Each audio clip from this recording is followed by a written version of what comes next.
Hi everybody, welcome to Old Timer Noob Plays GMT Silver Bayonet. Today I'll be playing through Scenario 4, Into the Valley.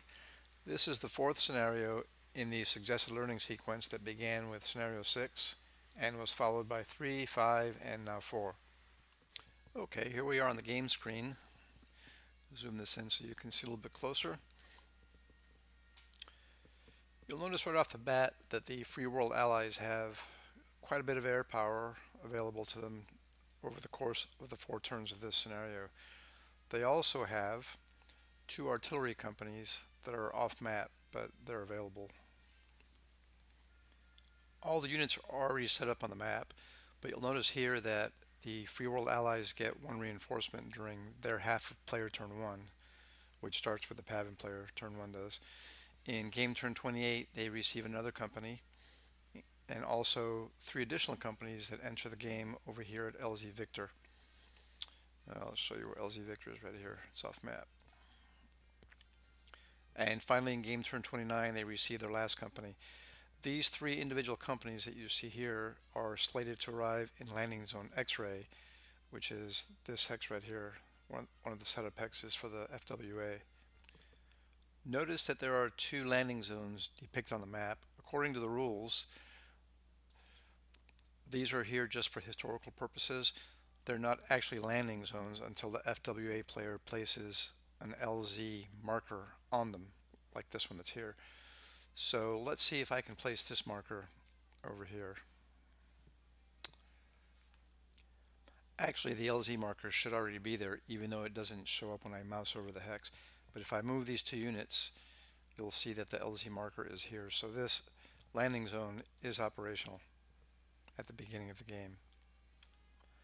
I wondered for the longest time about these 2 numbers over here because nothing on the scenario card explains them, but on the forums I was able to determine that these numbers represent the movement costs for the arriving reinforcements to move into these 2 respective hexes. So 2 movement points to move into the heavy jungle and 3 movement points to move into the rough terrain. Something that the FWA player will have to be mindful of is stacking points. Remember in a previous video I mentioned that the stacking limit, the normal stacking limit, is 4 stacking points per hex. So currently we have 2 stacking points in landing zone X-ray, but we're slated to receive this company, and this company. That's an additional 3. So if all of them end up in this hex, we'll end up with 5 stacking points. The way the stacking points work is that if you have more than 4 stacking points per hex, then your efficiency rating for each unit in the hex is reduced by 1 for every point over the stacking limit. So if I have 5 stacking points in this hex, then every unit will suffer a 1-point efficiency rating reduction. It is possible that this unit here might also end up falling back into LZ X-ray, in which case I'll have 6 stacking points. That means everybody would reduce their ER rating by 2. There isn't anything that's going to keep us from moving units out of this hex so that we don't have an overstack situation, but I'm just pointing out that it's something you have to take into consideration when you start placing your units or moving them around. So for the PAVN player, we have on the map 8 full-strength infantry companies along with 3 mortars and a headquarters unit. In game turn 28, the PAVN player will receive another 2 infantry companies and a mortar, and in game turn 29, yet another mortar and 5 more infantry companies, but 1 is reduced and 3 are the Viet Cong units. As a reminder, mortars are considered artillery in this game, and artillery can fire twice per game turn, but never more than once per bombardment phase or combat step. And the combat steps, if you remember, are the maneuver combat step and the assault combat step. So even though mortars are considered artillery, there is one significant difference between a mortar and a regular artillery unit like this. A mortar unit can participate in an assault, either in maneuver or assault combat, in which case they would use their bombardment strength as their attack strength. But in order to do so, they have to be in an adjacent hex and they have to be within stacking limits. So generally, an artillery unit can fire in the offensive bombardment phase, in the maneuver combat step, and the assault combat step 2 times per game turn. But if a mortar participates as support during the maneuver combat step, then it cannot be used to attack in either maneuver or assault combat step. So you'd have to use it maybe in offensive bombardment and then again as support in maneuver combat. Well, you see there's a note here on the scenario card with the asterisk that says if 1925 LZ X-ray is enemy occupied, reinforcements arrive in any field expedient LZ or landing zone Victor, which is here. I'm a little unsure about how this works because the rules say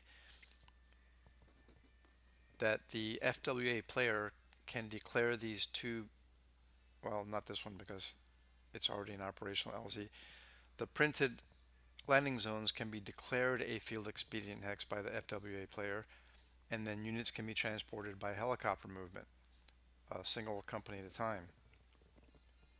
Since there are no helicopters in this scenario, I'm not sure if that means the FWA player can just declare it a field expedient hex and place a unit there, or if we should just go ahead and place them in LZ Victor, which is the other option.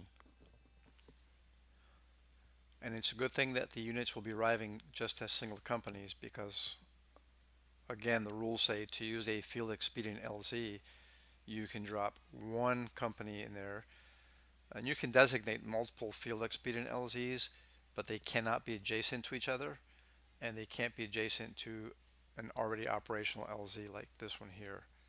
So if you had more than one unit, you could place them on the map in separate hexes that are not adjacent to each other. And a field expedient LZ can be placed in any hex except mountain jungle, which is denoted by this terrain here. So I guess I'll figure this out as I go. If I make any mistakes, please let me know in the comments. I'll try not to, but it might be inevitable. We shall see. All right, let's get started. One of the things I really like about this game is that you never know how it's going to turn out. I've played this scenario a couple of times, and in some instances the PAVN are wildly successful, and in other cases they can't get out of their own way. So let's see how it works out this time for everybody. I'm going to use my hard copy of the sequence of play here on my desk so that I don't have to keep going back and forth on the screen, and hopefully that'll make watching a little bit easier. So gameplay starts with the PAVN player. There's nothing to be done in the initial phase, so we move on to the reinforcement phase. The PAVN player doesn't get any reinforcements this turn. His first reinforcements come in game turn 28. So now we can move ground units. I've tried this a couple different ways, so I like to experiment, see how things work out. I think what I'm going to do this time around, I'm going to move all 3 of these units, including the mortar, over here. And then I'm going to leave this mortar in this hex and move the remainder of this battalion over to here.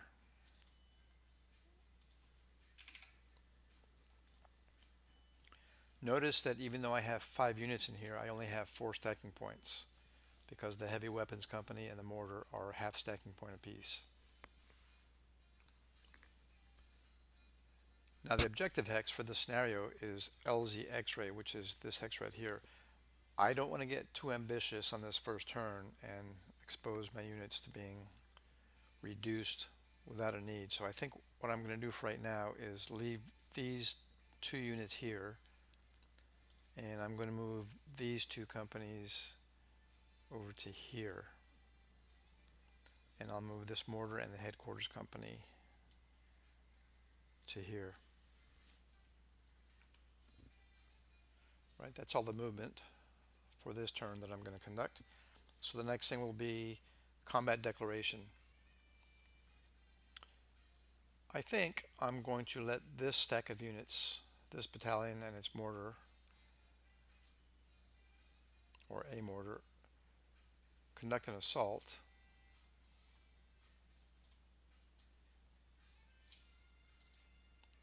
And I'll designate these other 2 stacks for maneuver combat. Now we haven't done maneuver combat in previous videos, so this will be something new to learn.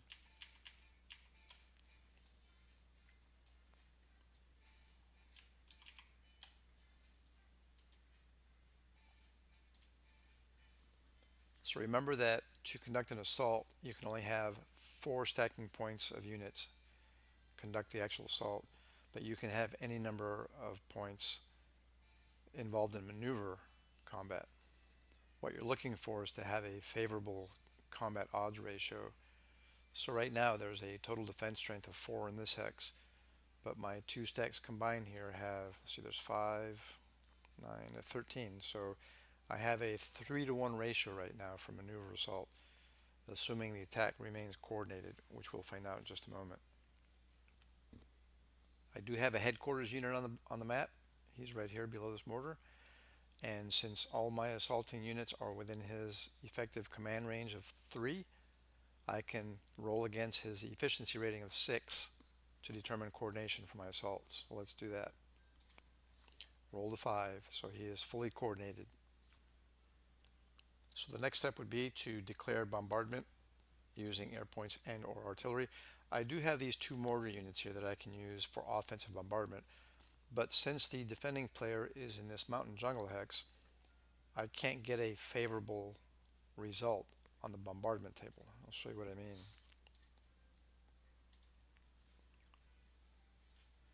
The terrain defense value of this hex is a 4, and since I'm only attacking with 4 attack strength or 4 bombardment points, the most I can get on this table is a 3, so there would be no step losses. So I think what I'm going to do, instead of using these 2 mortars for offensive bombardment, is use them for uh, fire support during the maneuver combat step. Since this will be my first time using the maneuver combat for these videos, I think I will bring up the sequence of play for this so we can follow along here. Alright, I've already done attack coordination, so the first thing to do in maneuver combat is determine the combat odds. So we've already determined that it's 3-to-1. Choose the lead units.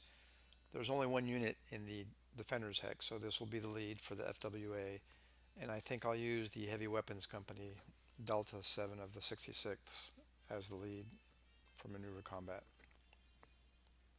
Now since they both have an efficiency rating of 6, there will be no column shifts, but for each point difference in efficiency ratings, you would shift the column on the maneuver combat table in favor of the person with the higher efficiency rating. In this case they're equal, so there will be no shifts.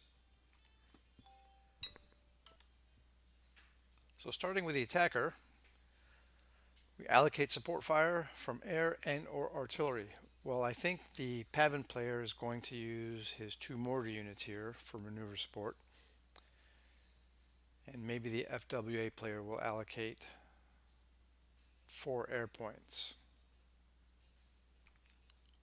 or maybe he'll just use 4 bombardment points. That way he won't be subject to ADF, air defense fire.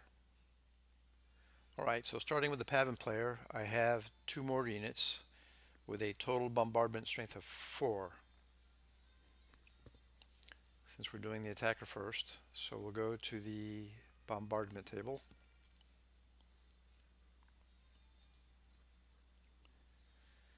We'll look in the 4 column. None of these die roll modifiers will apply. We'll roll the die, and we have a 1. So the result is a 3. Now, unlike normal bombardment, where we would take this value and divide it by the terrain defense value of the defender's hex, instead we're going to take this value and use it as a die roll modifier for the maneuver combat. So since there are a lot of moving parts here, I'm just going to put this up here so I don't forget. Alright, the PAVN is going to have a -3 die roll modifier. And then we can roll for the FWA support fire. Now there's 2 artillery units here. I'm only going to use 1, so let me just separate them out so you can see them. I'm going to use this guy here. I'll mark him first fire, and actually I have to mark these guys too.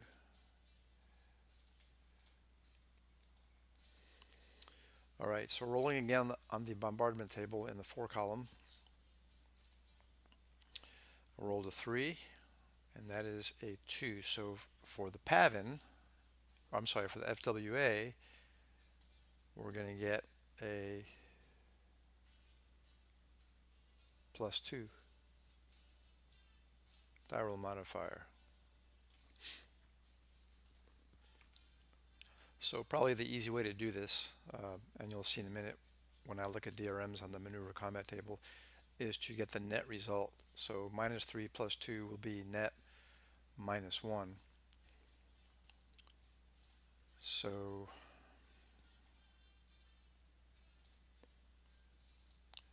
let's see, that'll be net -1.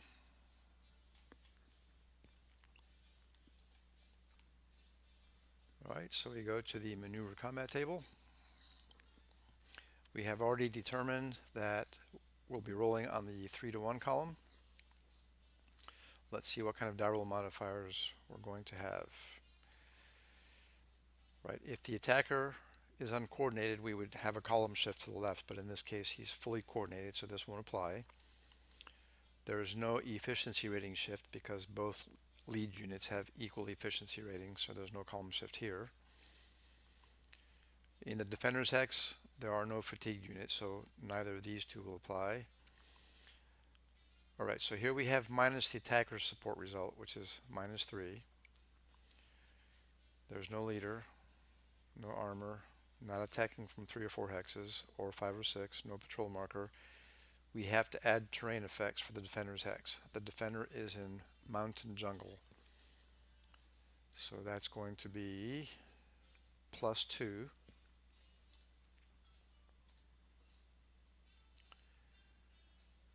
Oops.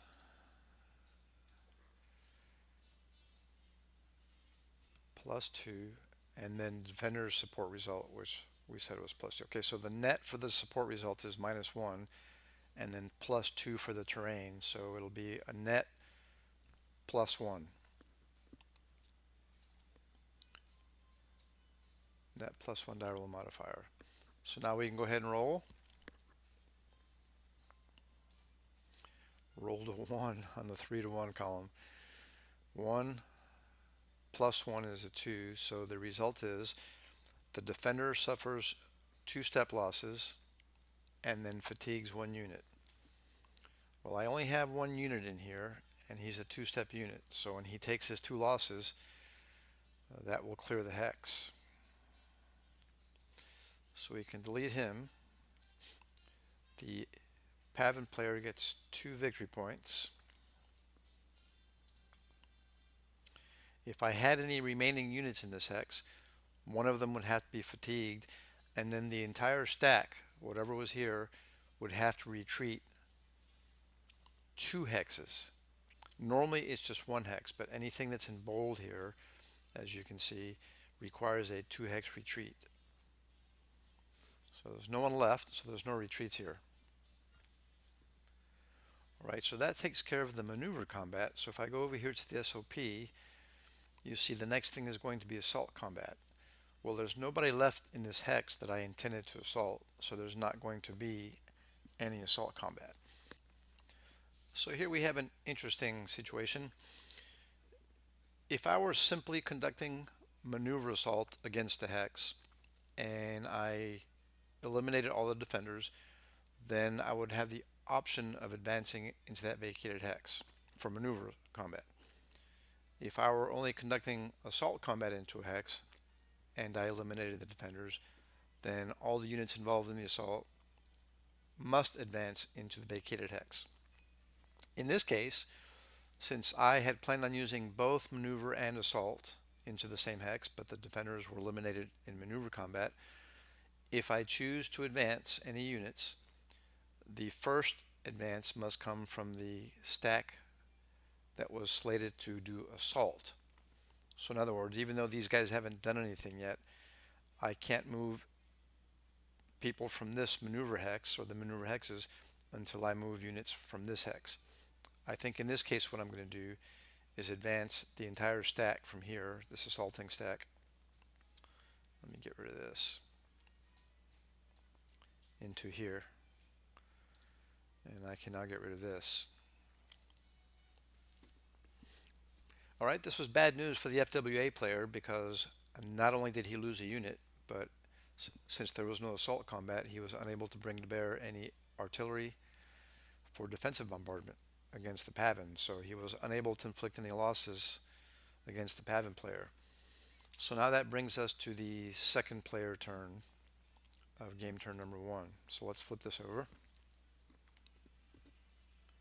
So going back to here, first comes the reinforcement phase, and you see that the FWA player receives a reinforcement company, D17, but since they're arriving into a hot LZ, they must roll against their efficiency rating to see if they arrive successfully without being fatigued. If they're able to roll 6 or less, then they do it successfully. If it's higher than a 6, then they will be fatigued. So let's roll. They rolled a 9, so they arrived fatigued. And I'll move them to the bottom of the stack. So now that they're here, they can't do any offensive assaulting, but they can still use their defensive strength when it comes time. Right, move ground units. There will be no movement. The FWA player will not be declaring any combat. He won't be conducting any offensive bombardment. Well, I suppose he could. Let's give that a shot here. Let's see.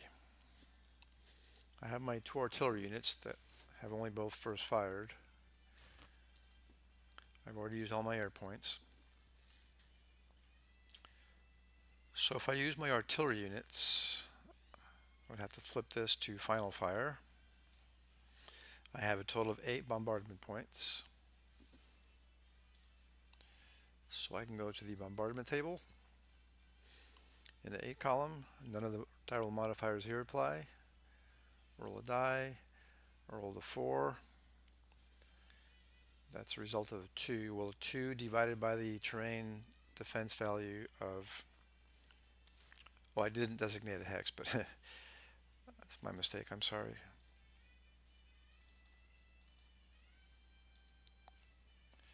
I was going to apply my bombardment.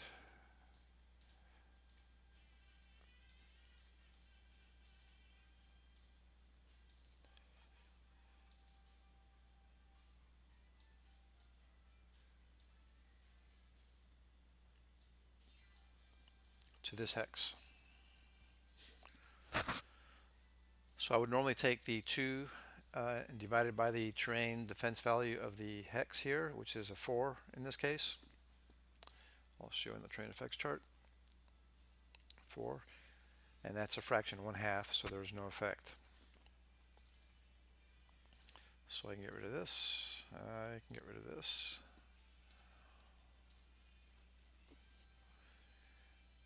There's no combat reaction phase. I won't be conducting maneuver or assault combat, so no combat resolution phase. So that effectively ends the second player turn, the FWA player's turn. So now I would reset air points, and they're already at 0, and this was not the last turn of the scenario. So that would bring us to game turn 2. I think I'm going to end this video here and pick up in the next one with the beginning of game turn 2. So come on back and see what transpires. See you then. Bye.